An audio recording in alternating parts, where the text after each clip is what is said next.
സംസ്ഥാനത്തെ പെട്രോൾ പമ്പുകൾ നാളെ രാത്രി 8 മണി മുതൽ മറ്റന്നാൾ രാവിലെ 6 മണി വരെ പൂർണ്ണമായും അടച്ചിടും. തുടർച്ചയായി പെട്രോൾ പമ്പുകൾക്കു നേരെ നടക്കുന്ന ആക്രമണത്തിൽ പ്രതിഷേധിച്ചാണ് നടപടി. All Kerala federation of petroleum ട്രേഡേഴ്സിന്റേതാണ് തീരുമാനം. പെട്രോൾ പമ്പ് ജീവനക്കാർക്ക് നേരെ അതിക്രമങ്ങൾ തുടർച്ചയാകുന്ന പശ്ചാത്തലത്തിലാണ് തീരുമാനം. പുതുവത്സര തലേന്ന് രാത്രി മുതൽ പുതുവത്സര ദിനത്തിൽ പുലർച്ചെ വരെ പമ്പുകൾ പൂർണ്ണമായും അടച്ചിടും.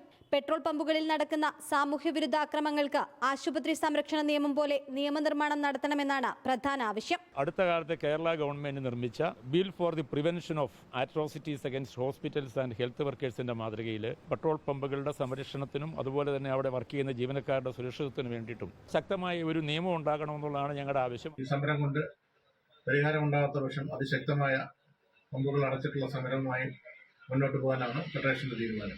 പുതുവത്സര തലേന്ന് രാത്രി മുതൽ പുതുവത്സര ദിനത്തിൽ പുലർച്ചെ വരെ പെട്രോൾ പമ്പുകൾ അടച്ചിടുന്നത് ജനങ്ങളെ ബുദ്ധിമുട്ടിലാക്കുമെന്നതിൽ സംശയമില്ല. ബുദ്ധിമുട്ടാവും. സാധാരണ നമ്മൾ എല്ലാ ദിവസങ്ങളിലും 300 ഒക്കെ വെച്ചാണ് അടിക്കണത്. പെട്ടെന്ന് ഇല്ലാതാവുമ്പോൾ നമ്മൾ എന്ത് ചെയ്യും?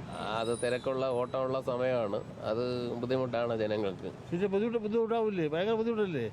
വണ്ടി ഓടും ബുദ്ധിമുട്ടാണ്. അതാണ് അടിക്കുന്നത്. പെട്രോൾ പമ്പുകൾക്ക് നേരെ നടക്കുന്ന ഗുണ്ടാ ആക്രമണങ്ങളിൽ പ്രശ്നപരിഹാരം ഉണ്ടായില്ലെങ്കിൽ സമരവുമായി മുന്നോട്ടു പോകാനാണ് വ്യാപാരികളുടെ തീരുമാനം. റിപ്പോർട്ടർ, തിരുവനന്തപുരം.